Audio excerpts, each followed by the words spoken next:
परम सत्कारयोग, परम पूज्य, परम वंदनीय गद्दी विराजमान कामल मुर्शद संत बाबा अंग्रेदास महाराज जी दास का कोटि कोटि प्रणाम।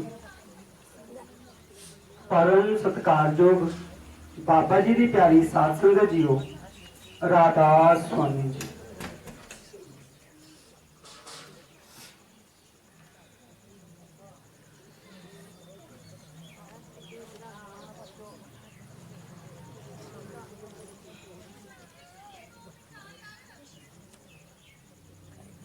उपदेश गुरु और नाम भक्ति का वचन 19वां, शब्द 18वां, बानी हजूर स्वामी जी महाराज। दाम अपने चलो भाई, पराए देश क्यों रहना।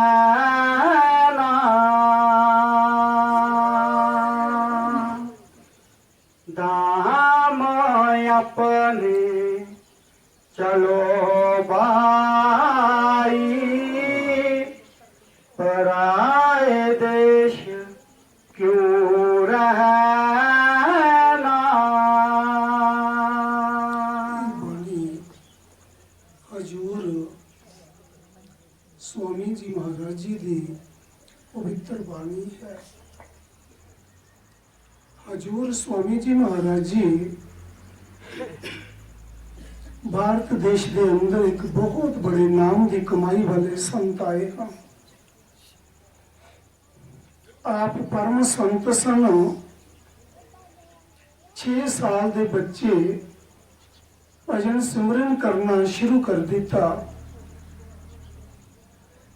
16 साल हजूर स्वामी जी महाराज जी एक कच्चे कोठे के अंदर रोज भजन करने वास्ते जाते सी। 40 साल हजूर स्वामी जी महाराज जी ने अभ्यास करने तो बाद उपदेश देना शुरू किया। 70 साल की उम्र विच स्वामी जी महाराज जी दुनिया की यात्रा करके अपने परम धाम चले गए। तो 64 साल हजूर स्वामी जी महाराज जी ने सुरत शब्द का अभ्यास किया, नाम की कमाई की, मालिक की भक्ति की।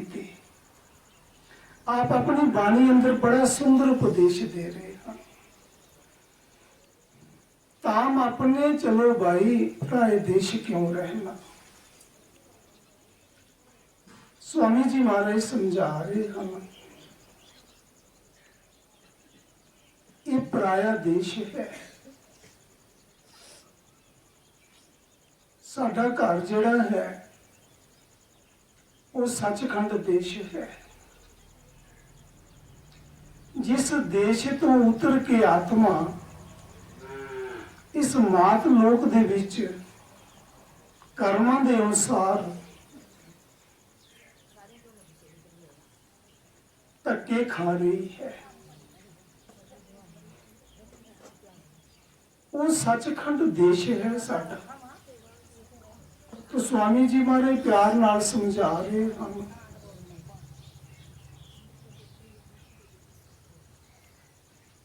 कि जब असी इस देश में आ गए हाँ, ये पराया देश है। स्वामी जी महाराज ने अपने दूसरे शब्द में फरमाया, जे तो घर है काल का, घर अपना मत जान, निश्चय करके मानियो जो अब कहूं बखान। ये काल दा देश है। इथे बड़े बड़े ऋषि मुनि, अवतार, औलिया, पैगंबर, स्वयं भगवान भी मनुष्य जन्म का अवतार लेके आए, तो उन्होंने भी शरीर छड्डना पिया।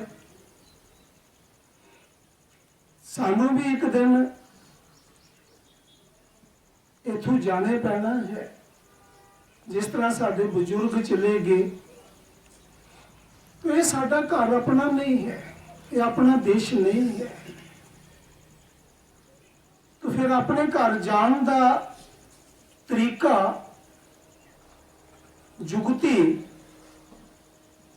ਉਹ ਕਾਮਲ ਮੁਰਸ਼ਿਦ ਦੇ ਨਾਲ ਮਿਲਾਂਗੇ, ਜਿਹੜੇ ਰੂਹਾਨੀ ਮੰਜ਼ਿਲਾਂ ਦਾ ਸਫ਼ਰ ਜਾਣਦੇ ਹਨ, ਸਾਨੂੰ ਵੀ ਰੂਹਾਨੀਅਤ ਨਾਲ ਜੋੜਨਗੇ, ਸਾਡਾ ਵੀ ਰੂਹਾਨੀ ਸਫ਼ਰ ਅੰਦਰ ਦਾ ਉਹ ਤੈਅ ਕਰਾਂਗੇ।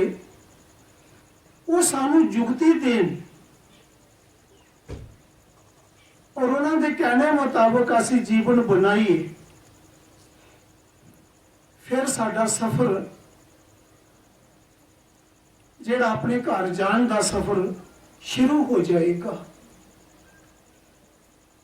ਸੰਤਾਂ ਮਹਾਤਮਾ ਨੇ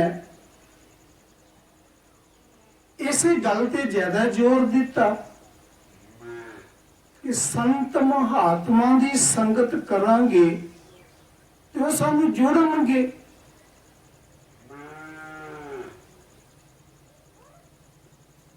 ਸਤਿਗੁਰੂ ਕਬੀਰ ਸਾਹਿਬ ਮਹਾਰਾਜ ਜੀ ਦਾ ਇਤਿਹਾਸ ਦੇਖੋ। ਮਹਾਰਾਜ ਕਬੀਰ ਸਾਹਿਬ ਜੀ ਬਹੁਤ ਬੜੇ ਸੰਤ ਆਏ ਹਨ। 40,000 ਸੰਗਤ ਮਹਾਰਾਜ ਕਬੀਰ ਸਾਹਿਬ ਜੀ ਦੇ ਸੇਵਕ ਸਨ ਔਰ 40 ਰਾਜੇ ਮਹਾਰਾਜੇ ਮਹਾਰਾਜ ਕਬੀਰ ਸਾਹਿਬ ਜੀ ਦੇ ਸੇਵਕ ਹੋਏ। ਇਤਨੇ ਵੱਡੇ ਦੁਨੀਆ ਦੇ ਵਿੱਚ ਉਹ ਸੰਤ ਆਏ ਹਨ ਕਬੀਰ ਸਾਹਿਬ ਮਹਾਰਾਜ ਜੀ। ਪਰ ਜਦੋਂ ਮਹਾਰਾਜ ਕਬੀਰ ਸਾਹਿਬ ਜੀ ਨੇ ਦੇਖਿਆ ਕਿ ਸ਼ਹਿਜ਼ਾਦਾ ਆਦਮ ਬਲਖ ਬਖਾਰੇ ਦਾ ਪਾਤਸ਼ਾਹ ਸਭਾ ਮਨ ਫੁੱਲਾਂ ਦੀ ਛੇਜ ਤੇ ਸੌਂਦਾ ਸੀ, ਪਰ ਉਸ ਦਾ ਖਿਆਲ ਸੀ ਕਿ ਮੈਂ ਖੁਦਾ ਦੇ ਨਾਲ ਮਿਲਾਂ। ਤੁਹਾਰੇ ਕਬੀਰ ਸਾਹਿਬ ਜੀ ਨੇ ਦੇਖਿਆ ਕਿ ਮਾਲਕ ਦੇ ਨਾਲ ਮਿਲਣਾ ਚਾਹੁੰਦਾ ਹੈ, ਪਰ ਇਸ ਦੀ ਤਲਾਸ਼ ਗਲਤ ਹੈ। ਸਵਾ ਮਨ ਫੁੱਲ ਜਿਹੜੇ ਹਨ, ਹਜ਼ਾਰਾਂ ਭਮਰਿਆਂ ਦੀ ਖੁਰਾਕ ਇੱਕ ਬੰਦਾ ਆਪਣੇ ਪਿੱਠ ਥੱਲੇ ਐਸ਼ੋ ਇਸ਼ਰਤ ਦੇ ਰੰਬ ਦੇ ਵਾਸਤੇ ਮਲੀ ਜਾਂਦਾ ਸੀ। ਮਹਾਰਾਜ ਕਬੀਰ ਸਾਹਿਬ ਜੀ ਨੇ ਇੱਕ ਦਿਨ ਇੱਕ ਮੁਸਾਫਰ ਦਾ ਰੂਪ ਧਾਰਨ ਕੀਤਾ ਤੇ ਉਹ ਪਾਤਸ਼ਾਹੀ ਗਰਾਊਂਡ ਜਿਹੜਾ ਸੀ ਉਸ ਦੇ ਵਿੱਚ ਚੱਕਰ ਲਗਾਉਣੇ ਸ਼ੁਰੂ ਕਰ ਦਿੱਤੇ। ਪਾਤਸ਼ਾਹ ਉੱਪਰੋਂ ਪੁੱਛਦਾ ਹੈ, ਤੁਸੀਂ ਕੌਣ ਹੋ? ਮਹਾਰਾਜ ਕਬੀਰ ਸਾਹਿਬ ਜੀ ਕਹਿਣ ਲੱਗੇ, ਜੀ ਮੈਂ ਇੱਕ ਮੁਸਾਫਰ ਹਾਂ। ਜਾ ਭਾਈ ਕਿਤੇ ਮੁਸਾਫਰ ਖਾਨੇ ਵਿੱਚ ਰਾਤ ਰਹਿ। तो सतगुरु कबीर साहब जी कहन लगे, बादशाह ये जेड़े महल हन ये की है? कहंदे ते पातशाही महल हन। पातशाह इन्हां महलों दे विच पहले कौन रहिंदा सी? कहंदे मेरे दादा जी रहिंदे सन, उन्हां तो बाद मेरे पिता जी रहिंदे, उन्हां तो बाद हुण मैं रहिंदा हां, तेरे बाद मेरे पुत्र रहणगे। तुम्हारे कबीर साहब जी बड़े नम्रता और बड़े प्यार दे नाल कहन लगे, बादशाह जिथे इन्ने लोकी होके चले गए, ये भी तो एक मुसाफर खाना ही है जिन्हों तू अपना घर समझता है।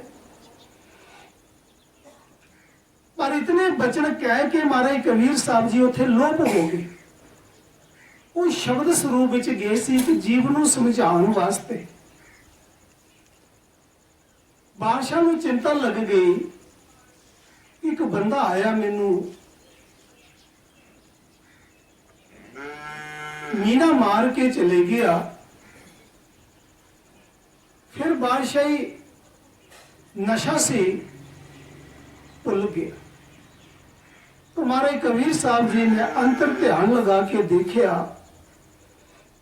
कि बादशाह भुल गया।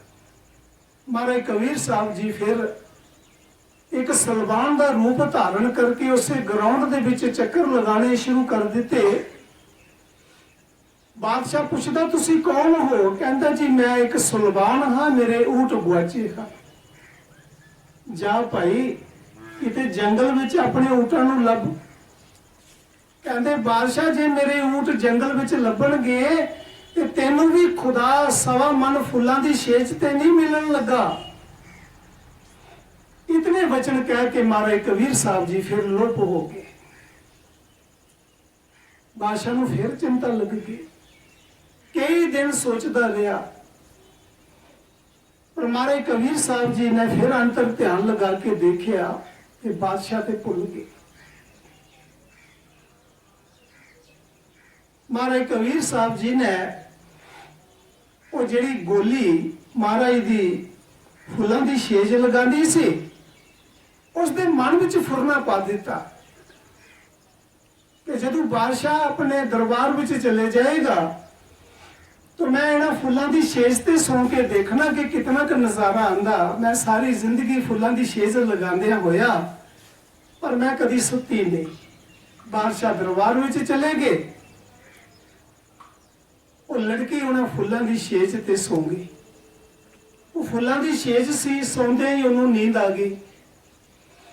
ਕੁਦਰਤੀ ਬਾਦਸ਼ਾਹ ਵੀ ਆਪਣੇ ਦਰਬਾਰ ਦੇ ਵਿੱਚੋਂ ਜਲਦੀ ਆ ਗਏ। ਦੇਖਿਆ ਕਿ ਮੇਰੀ ਨੌਕਰਾਨੀ ਮੇਰੀ ਛੇਜ ਤੇ ਸੁੱਤੀ, ਹੱਥ ਵਿੱਚ ਲੋਹੇ ਦਾ ਹੰਗਰ ਪਕੜਿਆ ਸੀ, ਉਹ ਵੱਟ ਕੇ ਮਾਰਿਆ। ਲੜਕੀ ਦਾ ਖੂਨ ਔਰ ਚਮੜੀ ਜਿਹੜੀ ਸੀ ਉਹ ਨਾਲ ਆਈ। ਜਿਹੜੇ ਬਾਦਸ਼ਾਹ ਦੇ ਨੌਕਰ ਹੁੰਦੇ ਆ ਉਹ ਵੀ ਬਾਦਸ਼ਾਹ ਵਰਗੇ ਹੀ ਹੁੰਦੇ ਆ, ਉਹਨਾਂ ਦੀਆਂ ਕੋਈ ਵਜਰਦੇ ਨਹੀਂ ਹੁੰਦੀਆਂ। ਲੜਕੀ ਉੱਠ ਕੇ ਕਹਿਣ ਲੱਗੀ, ਬਾਦਸ਼ਾਹ ਮੈਨੂੰ ਹੋਰ ਮਾਰੋ। ਬਾਦਸ਼ਾਹ ਕਹਿਣ ਲੱਗਾ, ਕਿਸੇ ਨੂੰ ਮਾਰਨਾ ਹੋਵੇ ਉਹ ਤੇ ਇਹ ਗੱਲ ਕਹਿੰਦਾ ਹੈ ਮੈਨੂੰ ਨਾ ਮਾਰੋ, ਔਰ ਤੂੰ ਕਹਿੰਦੀ ਹੈ ਬੇਟੀ ਕਿ ਹੋਰ ਮਾਰੋ, ਕੀ ਗੱਲ ਹੈ? ਬਾਦਸ਼ਾਹ ਪਤਾ ਨਹੀਂ ਕਿ 10 ਮਿੰਟ ਤੇਰੇ ਫੁੱਲਾਂ ਦੀ ਛੇਜ ਤੇ ਮੈਂ ਸੁੱਤੀ ਹਾਂ, ਜਿਸ ਦੀ ਸਜ਼ਾ ਖੂਨ ਔਰ ਚਮੜੀ ਮੇਰੀ ਨਾਲ ਆਈ ਏ। ਮੈਂ ਸੋਚਦੀ ਹਾਂ ਕੋਈ ਮੇਰਾ ਕਰਮ ਨਾ ਬਕਾਇਆ ਰਵੇ, ਇੱਥੇ ਹੀ ਖਤਮ ਹੋ ਜਾਏ। ਪਰ ਨਾਲ ਮੈਂ ਇਹ ਸੋਚਦੀ ਹਾਂ ਕਿ ਜਿਸ ਨੇ ਸਾਰੀ ਉਮਰ ਫੁੱਲਾਂ ਦੀ ਛੇਜ ਤੇ ਸੌਂਦਿਆਂ ਹੋਇਆ ਤੇ ਦਰਗਾਹ ਵਿੱਚ ਜਾ ਕੇ ਕਿੰਨੀ ਮਾਰ ਪਵੇਗੀ। ਬਾਦਸ਼ਾਹ ਨੂੰ ਠੋਕਰ ਲੱਗ ਗਈ। ਬਾਦਸ਼ਾਹ ਨੇ ਬਲਖ ਬੁਖਾਰੇ ਦੀ ਬਾਦਸ਼ਾਹੀ ਛੱਡ ਦਿੱਤੀ, ਤੁਰ ਪਏ। ਜਦੋਂ ਅਸੀਂ ਤੁਰ ਪਾਵਾਂਗੇ ਨਾ ਤੇ ਉਹ ਮਾਲਕ ਫਿਰ ਮਿਲ ਵੀ ਜਾਂਦਾ। ਤੁਰਦੇ ਤੁਰਦੇ ਮਹਾਰਾਜ ਕਬੀਰ ਸਾਹਿਬ ਜੀ ਦੇ ਘਰ ਆ ਗਏ।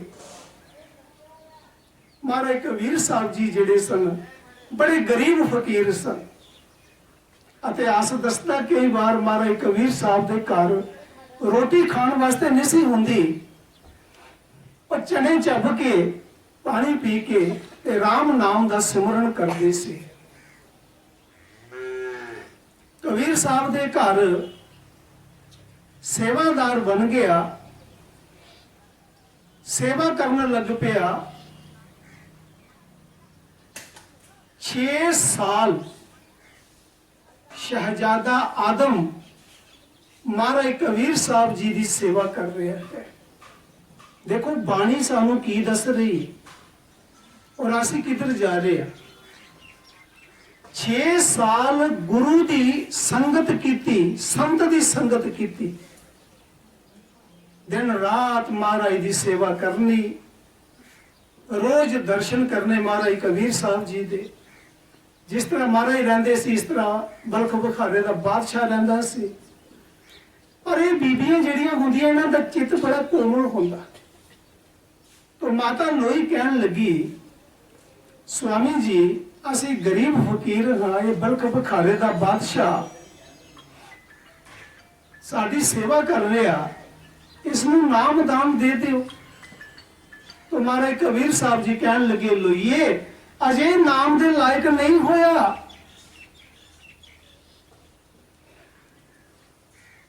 ਇਸ ਦੀ ਪ੍ਰੀਖਿਆ ਲੈ ਲੈ। ਤਾਂ ਮਾਤਾ ਲੋਈ ਨੇ ਘਰ ਦੇ ਜਿਹੜੇ ਝੂਠੇ ਜਿਹੜਾ ਕੂੜਾ ਕਰਕਟ ਸੀ ਉਹ ਸੋਤ ਕੇ ਜਦੋਂ ਬਾਦਸ਼ਾਹ ਬਾਹਰੋਂ ਆਇਆ ਉਸਦੇ ਉੱਪਰ ਸੁੱਟ ਦਿੱਤਾ ਤੇ ਬਾਦਸ਼ਾਹ ਖਲੋ ਗਿਆ। ਕਹਿੰਦਾ ਅੱਜ ਤੇ ਮੈਂ ਮਜਬੂਰ ਹਾਂ ਪਰ ਇਸ ਤਰ੍ਹਾਂ ਕੋਈ ਬਲਖ ਬੁਖਾਰੇ ਵਿੱਚ ਮੇਰੇ ਨਾਲ ਕਰਦਾ, ਮੈਂ ਉਸਦੇ 4 ਟੋਟੇ ਕਰਕੇ 4 ਦਰਵਾਜ਼ਿਆਂ ਦੇ ਵਿੱਚ ਟੰਗ ਦਿੰਦਾ। ਅੱਜ ਮੈਂ ਕੁਝ ਕਰ ਨਹੀਂ ਸਕਦਾ। ਇਹ ਵਚਨ ਜਿਹੜੇ ਸੀ ਮਾਤਾ ਲੋਈ ਨੇ ਮਹਾਰਾਜ ਕਬੀਰ ਸਾਹਿਬ ਜੀ ਨੂੰ ਸੁਣਾ ਦਿੱਤੇ। ਤਾਂ ਮਹਾਰਾਜ ਕਬੀਰ ਸਾਹਿਬ ਜੀ ਕਹਿਣ ਲੱਗੇ, ਲੋਈਏ ਅਜੇ ਇਸ ਦੇ ਅੰਦਰ ਬਲਖ ਬੁਖਾਰਾ ਵਸਦਾ ਹੈ, ਨਾਮ ਕਿੱਥੇ ਪਾਈ? ਫਿਰ 12 ਸਾਲ ਗੁਜ਼ਰ ਗਏ ਗੁਰੂ ਦੀ ਸੰਗਤ ਕਰਦਿਆਂ, ਸੇਵਾ ਕਰਦਿਆਂ। तो 12 साल दे बाद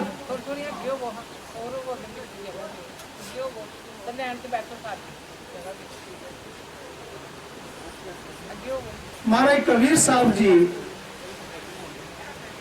माता लोई नूं कहंदे है, उन्हें नाम दे लायक हो गया है। महाराज जी मैनू तो उसे तरह नजर आंदा है, नहीं हूं तो इसकी परीक्षा ले लै। माता लोई ने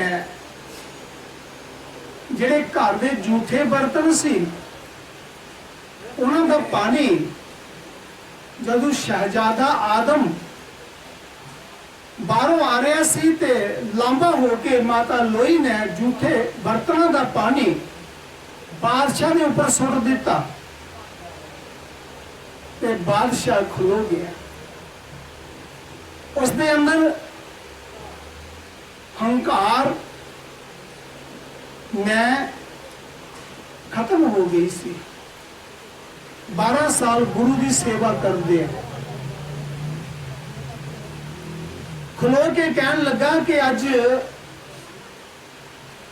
12 साल दे बाद मेरे मुर्शिद दियां अमृत दियां बूंदां मेरे ते डिगियां हन। माता लोई ने वचन जाके महाराज कबीर साहब जी को सुना दिते। महाराज कबीर साहब जी कहने लगे, लोईए उन्हें नाम के लायक हो गया, उन्हें इन्हू नाम दे देना है। गुरमुखो एक हिसाब लाना, बाणी की दस रही है कि गुरु की संगत 12 साल रोज गुरु के चरणों विच गुरु दे कोल रह के दर्शन करदिया सेवा करदिया 12 साल दे बाद फिर नाम मिले, फिर वो नाम दे लायक होया।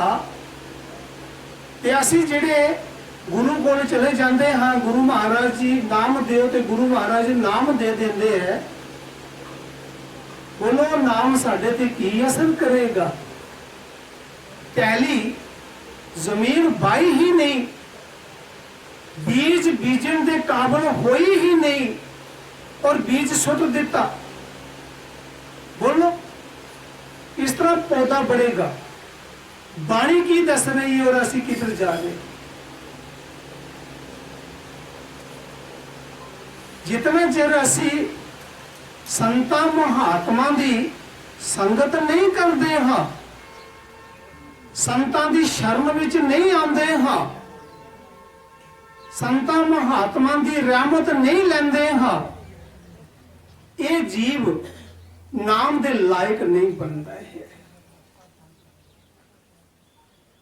संगत करना पवेगी। जिस तरह शहजादे आदम ने महाराज कबीर साहब जी की संगत की 12 साल, फिर वो नाम दे लायक बनया। सानू भी इस तरह की संगत करना पवेगी। सच कह रहे हैं, जितने चिर असी नाम दे काबिल नहीं बनते हाँ, नाम जप के शुद्ध नहीं होंदे हाँ, पवित्र नहीं होंदे हाँ, हर वक्त नाम ही साडे अंदर चलना चाहिए। गुरु का स्वरूप साडे अंदर इस तरह एक छिन दे विच गुरु का स्वरूप आना चाहिए। एक छिन विच जीव जिहड़ा है वो ऊपर चले जाता है, एक छिन विच इस लोक विच होंदा है। ये कोर्स सानू भी करने पैना जिस तरह संतां ने कीता है। फिर असी अपने घर जा सकते हाँ। स्वामी जी महाराज फरमा रहे हैं, ताम अपने चलो भाई, पराए देश नहीं रहना। जींदे जी ਆਪਣੇ ਘਰ ਉਹੀ ਜੀਵ ਜਾ ਸਕਦਾ ਹੈ ਜਿਸ ਨੇ ਨਾਮ ਦੀ ਕਮਾਈ ਕੀਤੀ ਹੋਵੇਗੀ। ਇਹ ਸੰਤ ਮਤ ਦੇਖੋ ਉਲਟ ਹੈ। ਦੁਨੀਆ ਕੀ ਕਹਿੰਦੀ ਹੈ? ਜੀਣਾ ਸਿੱਖੋ। ਔਰ ਸੰਤ ਮਤ ਕੀ ਕਹਿੰਦਾ ਹੈ? ਮਰਨਾ ਸਿੱਖੋ। ਫਿਰ ਉਲਟ ਹੋਇਆ। ਦੁਨੀਆ ਜੀਣਾ ਚਾਹੁੰਦੀ ਹੈ, ਸੰਤ ਕੀ ਕਹਿੰਦੇ ਹਨ? ਮਰਨਾ ਸਿੱਖੋ। ਔਰ ਦੁਨੀਆ ਕਹਿੰਦੀ ਜੀਣਾ ਸਿੱਖੋ। ਫਿਰ ਉਲਟ। ਸੰਤਾਂ ਦੀ ਬਾਣੀ ਦੁਨੀਆ ਤੋਂ ਉਲਟ ਹੋਈ ਨਾ। ਇਸ ਰਾਜ ਨੂੰ ਸਮਝਣਾ, ਇਸ ਗਹਿਰੇ ਰਾਜ ਨੂੰ ਸਮਝਣਾ, ਕੋਈ ਬਿਰਲਾ ਗੁਰਮੁਖ ਇਸ ਰਮਜ ਨੂੰ ਪਹਿਚਾਨ ਸਕਦਾ ਹੈ ਜੋ स्वामी जी महाराज फरमा रहे हैं। जी, दाम अपने चलो भाई, पराए देश क्यों रहना,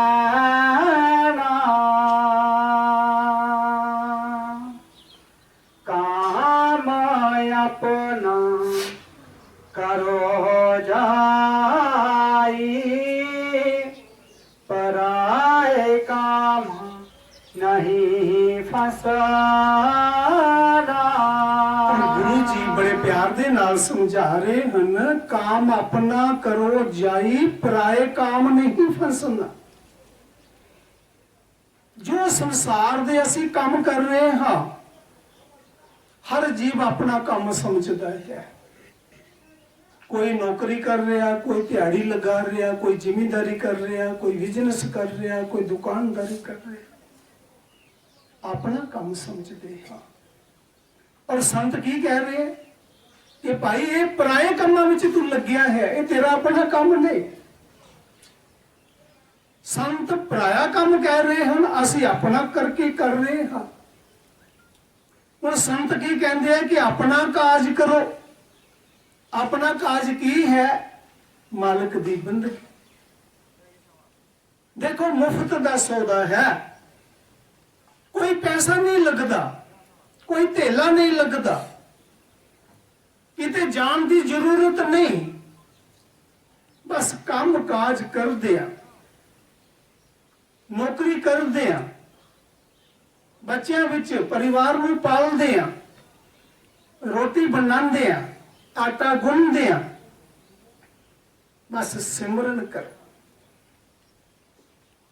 श्री गुरु रविदास महाराज जी ने बड़ा उच्च उपदेश देता है, जीवा से ओमकार जप, हथन से कर कार, राम मिले कर आए कर कहे रविदास चुमार।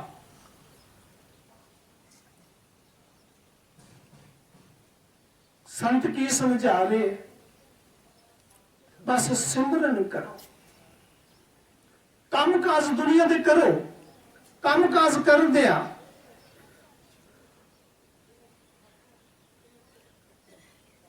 अपना ध्यान जिहड़ा है वो मालिक दे नाल जोड़े रखो। किस तरह? जिस तरह एक शादीशुदा लड़की जदों अपने पेकियां दे घर आंदी है, माता पिता दे घर आंदी है, सखियां सहेलियां दे नाल खेलदी है, पर उसका ध्यान जिहड़ा है अपने पति दे चरनां दे विच रहिंदा है। साजो भाई ने अपनी बाणी विच बड़ा सुंदर उपदेश दिता है, जो तिरिया पीहर बसै सुरत रहै पिब माही, ऐसे जन जग में रहो गुर को भूले नहीं। शादीशुदा लड़की माता पिता दे घर सखियां सहेलियां दे नाल खेल रही है, पर उसका ध्यान पति दे चरनां विच रहिंदा है।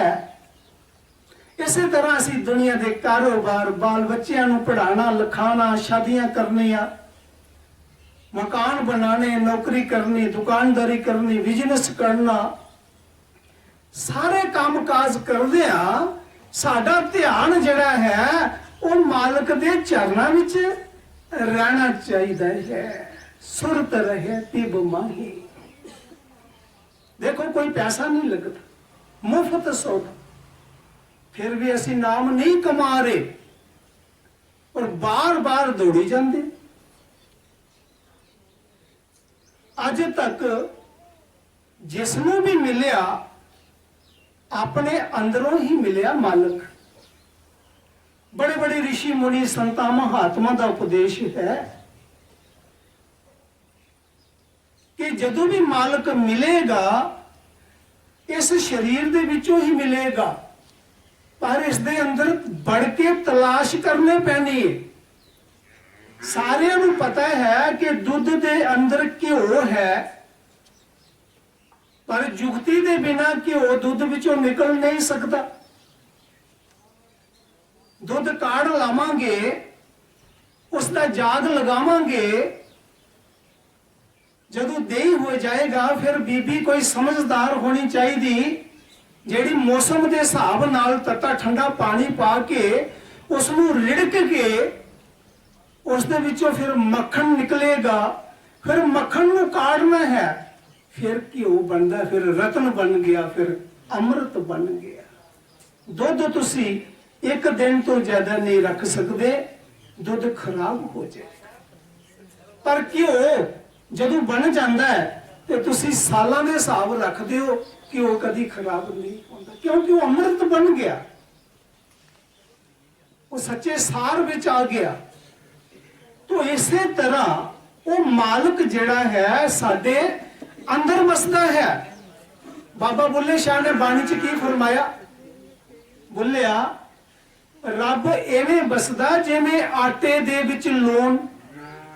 असीं आटे दे विच लूण पा दईए तो पूरे आटे दे विच लूण हो जांदा। साडे रोम रोम दे विच मालक दा वास है।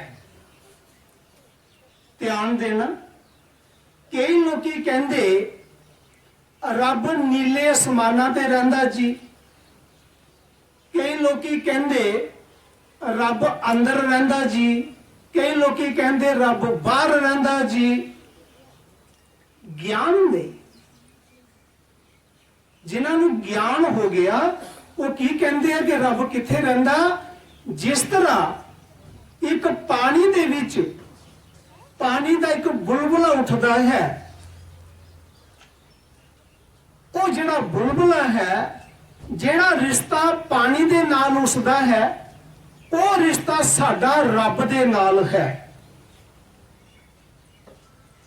बुलबुले दे अंदर भी पानी है और बुलबुला किथे है, पानी दे ऊपर बुलबुला है, पानी दे विच बुलबुला है और पानी दा ही बुलबुला है।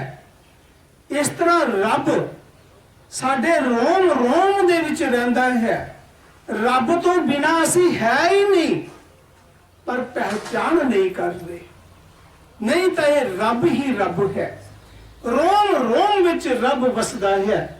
जिस शरीर दे विचों रब दी ताकत निकल जाती है, कई लोगों को तुसीं देखिया होवेगा, किसी दे अंग मारे जाते, किसी दी उंगल सुन्न हो जाती, हाथ सुन्न हो जाता, फिर लोकी कहंदे इहदे विचों जान निकल गई, भाई उन्हें सुन्न हो गया, क्योंकि अंदरों ताकत जिहड़ी रब दी ताकत सी वो निकल गई। ये शरीर रोम रोम विच रब वसदा है, पर बिना जुगती रब मिलता भी नहीं है। मेहंदी का कोई पत्ता ऐसा नहीं जिसके भी अंदर लाली नहीं, पर मेहंदी तुसी अपने पत्ते हथां दे नाल बन लवो, मेहंदी दे पत्तर अपने हथां नाल बन लवो, लाली नहीं चढ़ेगी। कदों चढ़ेगी? जदों जुगती दे नाल मेहंदी नूं जितना बरीक किया जाए इतनी लाली ज्यादा देवेगी। इसे तरह रब जिहड़ा है साडे तो जुदा है ही नहीं। तां सरकार बुल्ले शाह ने अपने कलाम विच फरमाया, बुल्लिया वो शाह आसा तो वख नहीं, बिन शाह थी दूजा कख नहीं, पर वेखण वाली अख नहीं, तां जान जुदाइयां संदी है। रब साडे तो जुदा नहीं है, पर जुगती दे नाल रब प्रगट होता है। जिन्हां ऋषियां मुनियां ने संतां महात्मा ने गुरु दे कहने मुताबिक अभ्यास करना शुरू कर दिता, ध्यान लगाना शुरू कर दिता, सिमरन किया, नाम जपिया, समाधि लगाई और इस सुरत नूं जींदे जी इस सुरत नूं अंदर शब्द दे नाल जोड़न दा यतन कीता और शब्द नाल सुरत दा मिलाप कर लिया, उन्हां नूं मालक मिल गया। पर मेहनत तो करनी ही पैनी, हिम्मत सानू करनी पैनी है। जो स्वामी जी महाराज फरमा रहे साडा काम है जी। मैं अपना करो जाई, पराए काम नहीं बसाना,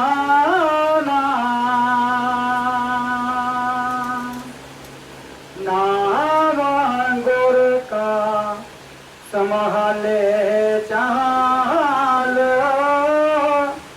यही है दाम गंठ बंधना। गुरु साहब बड़े प्यार दे नाल समझा रहे हैं कि नाम दी संभाल करनी है। संभाल की करनी? क्योंकि नाम जितने भी ऐसे जीव इत्थे बैठे हाँ, हर एक जीव नाम जपदा है। कोई थोड़ा जपदा, कोई ज्यादा जपदा। नाम सारे जपदे हाँ, पर नाम दी संभाल नहीं करते। तुसी एक सेंट वाली कोई शीशी ले लो, उसके अंदर बड़ा कीमती सेंट होवे, उसका तुसी ढक्कन खोल दो तो सेंट अपने आप बाहर निकल जाएगा। कुछ समय दे विच वो जिहड़ी बोतल है, जिहड़ी बड़ी कीमती सेंट नाल भरी सी, वो अपने आप ही खत्म हो गई। भाव दे नाल ही वो सेंट विचों निकल गया। इसी तरह अस नाम की कमाई सारे कर रहे हाँ। चलो कोई थोड़ा नाम जपदा, कोई ज्यादा जपदा है, पर नाम की कदर नहीं कर रहे, संभाल नहीं कर रहे। क्योंकि जिसके अंदर असी नाम वस्तु रखी है, उसके ढक्कन ही खोल दिते। कभी विषयां विकारियां का ढक्कन खोल दिता तो शक्ति जिहड़ी कमाई सी वो निकल गई। कभी किसी की निंदा चुगली करना शुरू कर दी, दिन रात उसदे अभ्यास जिहड़ा कीता, अंदर नाम जपिया सी, जिहड़ा थोड़ा बहुत कमाया सी, वो निकल गया। संभाल नहीं की। फिर कभी इन्हां अखां दे रस्ते वो शक्ति निकल जाती है, क्योंकि अखां रंग तमाशे और सुंदरता का देखती है अखां, और एक दूसरे दियां शक्लां, सुंदर सुंदर शक्लां देखने वास्ते जिहड़ियां अखां हन, ये जदों गैर नज़र नाल असीं देखदे हां तो अंदर जिहड़ा नाम कमाया हुंदा वो अखां दे रस्ते निकल गया। ये 9 द्वार जिहड़े आ उस भगती नूं खत्म करने वाले हन। और संत की कहंदे हन? ध्यान देना, ऐसा साधु चाहिए। जदों असीं साधु की संगत कर लई, किसी संत महात्मा को नाम ले लिया, वो तो संत हन, वो तो साधु हन। फिर असीं साधुओं की संगत कर रहे हाँ, तो असीं भी तो साधु ही बनना है। तां ही साधु की संगत कर रहे हैं, जाके साधु की संगत करके ते अपने मन मानिए करनी है नहीं, फिर कोई लाभ नहीं होगा।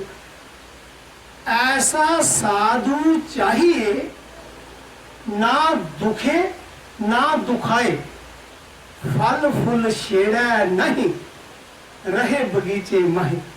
ये संसार का बगीचा लगे, इस दे विच बड़े बड़े सुंदर फल लगे, और साधु जिहड़ा है, संत जिहड़े हन, वो भी इस लोक विच रहिंदे हन, इस दुनिया विच ही रहिंदे हन। पर ऐसा साधु चाहिए, ना दुखे ना दुखाए, ना किसी की निंदा करे, ना किसी को दुख देवे, ना दुखाए, और फल फूल छेड़े नहीं, रहे बगीचे माहे। ये काम क्रोध के फल लगे हन, इन्हां फलों दे विच रहिंदे होई इन्हां फलों नूं छेड़ना नहीं है। फिर भक्ति जिहड़ी अंदर बच जाएगी, जो गुरु साहब समझा रहे जी।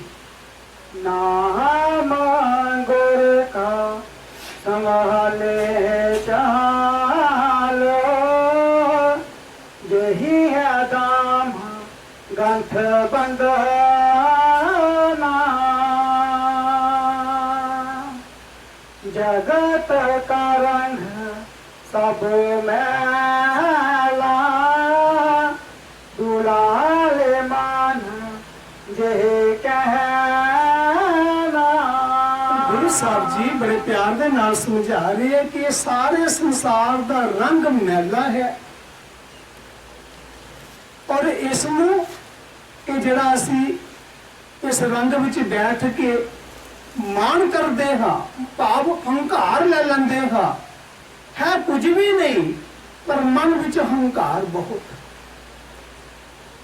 ਇਸ ਹੰਕਾਰ ਨੂੰ ਖਤਮ ਕਰਨਾ ਹੈ ਧੁਲਾ ਦੇਣਾ ਹੈ ਸਾਫ਼ ਕਰ ਦੇਣਾ ਹੈ। ਜਿੱਥੇ ਹੰਕਾਰ ਆ ਰਿਹਾ ਹੈ ਉੱਥੇ ਨਮਰਤਾ ਆ ਜਾਏ। ਸਤਿਗੁਰੂ ਇਹ ਸਭ ਕੁਝ ਤੇਰਾ ਹੈ। सतगुरु मेरा बाल बच्चा तेरा है। सतगुरु मेरी संपत्ति तेरी है। सतगुरु ये शरीर भी मेरा तेरा है। शरीर किसका है? मेरा है।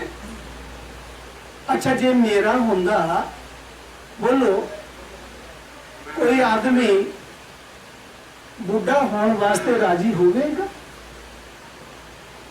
कोई चाहता कि मैं बुढ़ा होवा मैं नौजवान ही बनया रहा? कोई नहीं चाहता। पर ये शरीर भी किसी का है किसी के हाथ डोर है। देखो दो मौतां साडियां हो गई। बचपन की मौत हो गई पता नहीं लग्या। नौजवानी की मौत हो गई पता नहीं लग्या। हुण बुढ़ापे विच आए हाँ इस मौत का पता नहीं किस वक्त आ जानी है पता नहीं जी लगना। जी जगत का रंग सब मैला दुलाले मान जे कहना। बोध संसार कोई दिना के सहज में त्याग ते चलाना। गुरु साहब प्यार नाल समझा रहे हैं ना भोगां विलासां दी भी एक स्टेज होंदी है। उस स्टेज तो जदों बंदा ऊपर चले जाए तो फिर भोग विलास बंद कर देने चाहिए। पर असीं की करते हैं 50 60 60 80 80 70 70 साल के बुजुर्ग हो गए फिर भी उसनूं धरीड़ रहेगा। गुरु साहब की समझा रहे हैं ये भोग विलास बंद कर देने का एक स्टेज आ जाती है कुछ समय वास्ते। उसके बाद फिर ब्रह्मचारी जीवन बना लो अपना। बस ब्रह्मचारी जीवन रखो भजन सिमरन करो साध संगत नाल प्रेम करो सारिਆਂ ਨੂੰ अपने इष्ट देखो। हर एक इंसान ਦੇ ਵਿੱਚ अपना इष्ट देखो। किस ਨੂੰ नजर आंदा ਜਿਹੜਾ सच्चा गुरमुख होवेगा ਜਿਹੜਾ सच्चा भगत होवेगा उसनूं हर एक दे विच अपना इष्ट नजर आवेगा। और जदों अपना इष्ट नजर आना शुरू हो जाए तो अपने इष्ट की कोई निंदा जी नहीं करता है। अपने इष्ट की निंदा नहीं कोई करता। अपने गुरु की आपे कोई निंदा नहीं जी करता। और हर एक दे विच जदों गुरु का रूप नजर आना शुरू हो गया तो उसकी निंदा खत्म हो गई। सूरत मन थाम अब घट में पकड़ दुन ध्यान दर गगना। कहाँ से तुम जाल में बारी बिना इस जुगती नहीं खुलना।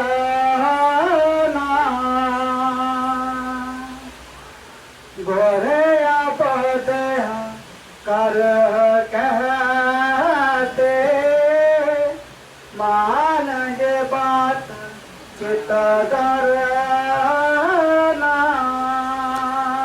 गुरु संत महात्मा जब जब दुनिया च आए जीवन से ब्याह करने वास्ते आए। असीं संतां नूं की देना है ਕੀ ਦੇ ਸਕਦੇ ਹਾਂ? 10 रुपए चढ़ा दोगे, 100 रुपया, 1000 रुपया, लाख रुपया, वो तो कुछ भी नहीं है। जो संत अमृत पिला रहे है, क्या इसकी कोई कीमत पा सकता? संत दे एक वचन की कीमत पा सकता? जमीन तो लैके आसमान तक माया की ढेरी लगा दो और संत दे एक वचन की कीमत कोई पावे पा सकता? नहीं पा सकता। पर संत दया करके सानू वचन समझाते हैं कि जीवन का भला हो जाए, भुले भटके जीवन नूं मालक नाल जोड़न वास्ते आंदे हन। पर जदों संत दया करन वास्ते आए, असी दुनिया के जीवन ने संतां नाल की कुछ कीता? इतिहास पढ़ के देखो।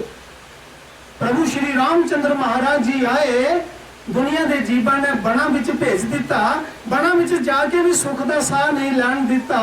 भगवान कृष्ण महाराज जी आए, जमदे जमना टपाई, मां का दुध नसीब नहीं होया। बाबा मुहम्मद साहब जी आए, उन्होंने दंद तोड़ दिते। प्रभु हजरत ईसा आए, उन्होंने जींदे सूली ते टंग दिता। श्री गुरु नानक देव महाराज जी आए, उन्होंने कुराइया किया, जेल विच बंद करा दिता गया, चक्कियां पियाईयां गईयां। श्री गुरु रविदास महाराज जी आए, उन्होंने फांसी के तख्ते से चढ़ा दिता। गुरु रविदास नूं फांसी के तख्ते ते चढ़ा दिता। एक बंदे ने एक लड़की का कत्ल करके गुरु जी की झोंपड़ी के अगे सुट दी, इन्हों कत्ल का इल्जाम लग जाएगा और गुरु जी को फांसी का हुक्म हो गया। और जब गुरु रविदास जी को फांसी चढ़ाने लगे तो माधव आगे, गुरु रविदास महाराज किसकी भक्ति करते सी? माधव की। बहुत जन्म बिछड़े थे माधव, ये जन्म तुम्हारे लेखे, कहे रविदास आस लग जीवो, चिरवेओ दर्शन देखे। माधव आगे और भगवान प्रगट हो गए, गुरु रविदास की फांसी कट दी। जज और पातशाह सामने देखता सी, उन्होंने कहा ये तो कोई कातल नहीं हो सकता, ये तो कोई महापुरुष है, ये तो कोई रब का प्यारा है। सतगुरु कबीर जी आए, उन्होंने जंजीरां नाल बन के गंगा दे विच सुट दिता, खूनी हाथी के अगे सुट दिता।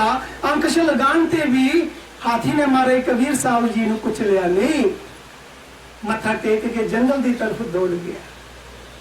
मारे कबीर साहब कह रहे हैं, 4 तत्व का जानवर मैनू मेरी असलियत नहीं जान रहा, जेड़े मेरा विरोध कर रहे हैं उन्होंने मेरी असलियत नजर नहीं आ रही। फिर मारे कबीर साहब जी दी मुश्कां बन के, पिछे जंजीरां नाल बन के मां गंगा दे विच सुटिया गया और वो मां गंगा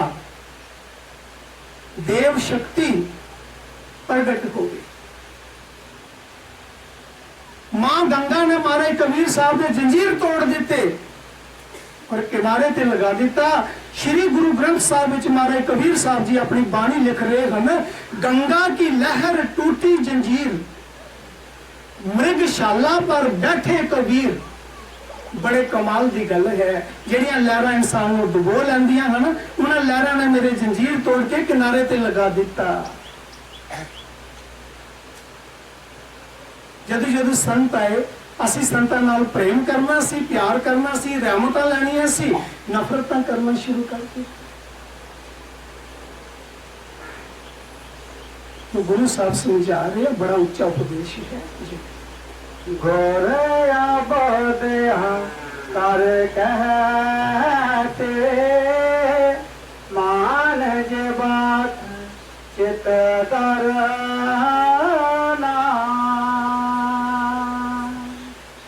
भटक में क्यों उम्र खोते, कहीं नहीं ठीक तुम लगाना,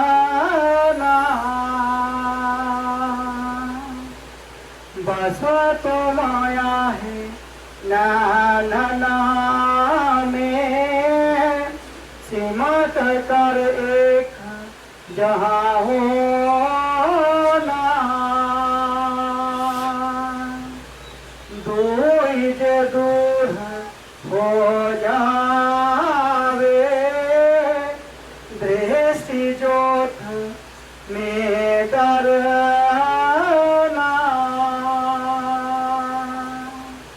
श्याम तर गहना सूरत को तान दोना सुनाना बंक के दार 10 बैठो तेरे कुटी जाए कर लेना सोना चढ़ जहाँ 10 भाई सूरत से मान सर नहाना महासोना चौक अंधियारा वहाँ से जा गुफा बसना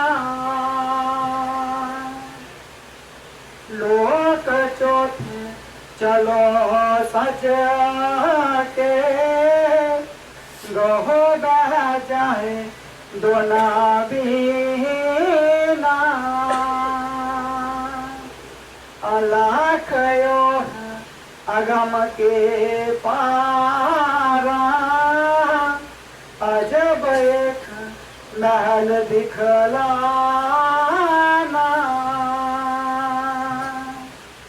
वहीं राधा स्वामी से मिलना हुआ मन आज अति मगना करूं आरती राधा स्वामी तन मन सुरत लगाए थाल बना 7 शब्द का अलख जोत फहराए करूं आरती राधा स्वामी तन मन सुरत लगाए थाल बना 7 शब्द का अलख जोत फहराए हंस सभी आरत करे सन्मुख दर्शन पाए राधा स्वामी दया कर दिन हाया गमल खाए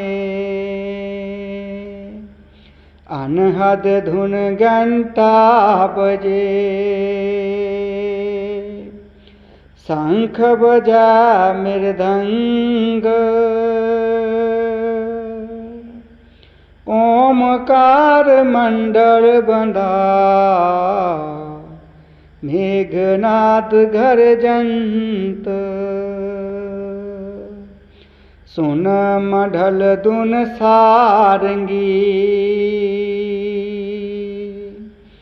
किंगरी बजय अनूप कोटिवान शबीरोमिक ऐसा पुरुष सब रूप कमलन की क्यारी बनी भमर कर कुंजार श्वेत सिंहासन बैठ कर देखा पुरुष समहार बिन बांसुरी मधुर धुन बाजा पुरुष हजूर सोण सोण हंस मगन होए पीवा यमी रस मूर रंग महल 7 पुरुष का शोभा यगमय पार हंस जहाँ आनंद करे देखा विमल बहार। अब आरत पूरन बोई मन पाया विश्राम। राधा स्वामी चरण पर कोटि कोटि प्रणाम। राधा स्वामी चरण पर कोटि कोटि प्रणाम। राधा स्वामी चरण पर कोटि कोटि प्रणाम।